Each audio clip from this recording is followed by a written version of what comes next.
Did you see the announcement on Monday about the dynamic alignment of the UK with the EU?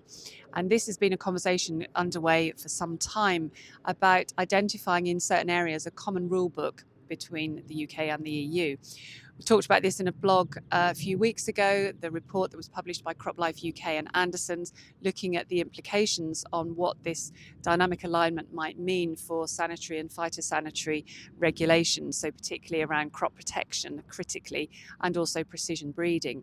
So it was incredibly helpful to have a one-to-one catch-up with Feodora Rayner from CropLife UK, and we talked about the importance of clear, evidence-based, science-based regulation, and it's all been a bit chaotic recently and everybody's looking for clarity. So please could we have some clarity on that and make it grounded in the science and the evidence, a lot of which is already out there. Anyway, then I headed over to Cranfield on Tuesday, which is always a joy, and I met Steve McLean, who is the new CEO of the UK Agri-Tech Centre.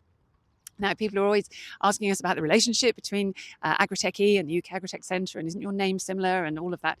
So here to tell you, we are golden. It was a great meeting. Thank you, Steve, for your time, your openness, your candour.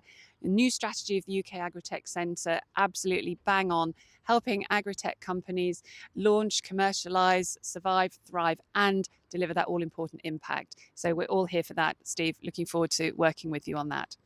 And also talking about working with people, David Webster, the Chief Executive of LEAF, linking environment and farming.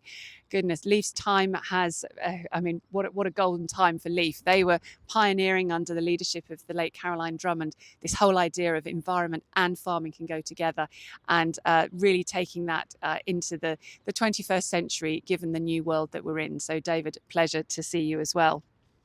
And linked to environment and farming, we've got our NatureTech event coming up on the 28th of April. And we are very excited to be having Rob Bradburne, who is the Chief Scientific Advisor of the Environment Agency, as our keynote speaker. Now, we know that a lot of people have got a lot of questions from the Environment Agency, not least around flooding and soils. So come and put your questions to Rob. You'll also meet some technology companies looking to develop NatureTech, who've got solutions that are market ready. And we'll also be talking about that all-important kind of finance, governance, legal space, and hearing from some big estates, including the Crown Estate, who are really leaning into this in a big way.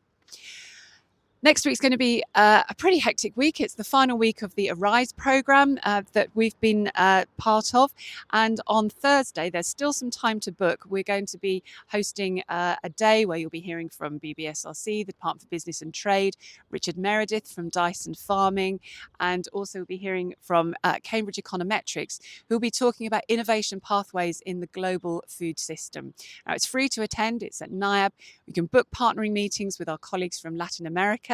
In fact, somebody, I think when they were booking the partner meeting, said, you've got so many amazing names here, it's almost impossible to choose who I want to meet.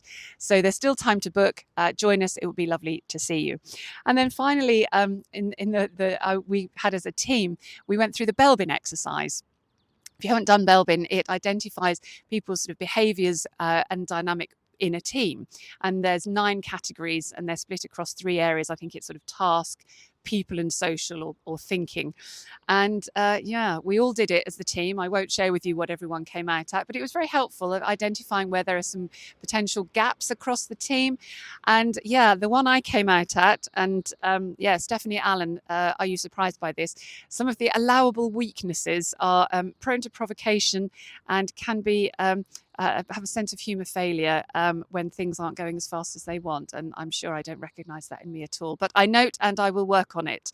So if you haven't done Belbin, really recommend you have a look at it, because it's given us some new insights about our team. Okay, that'll do for now. Have a great weekend. See you next week. Thanks for joining us for this week's Agri-Tech Update. Subscribe, share and stay connected. And don't forget to sign up for our newsletter to get the latest innovations straight into your inbox. See you next week.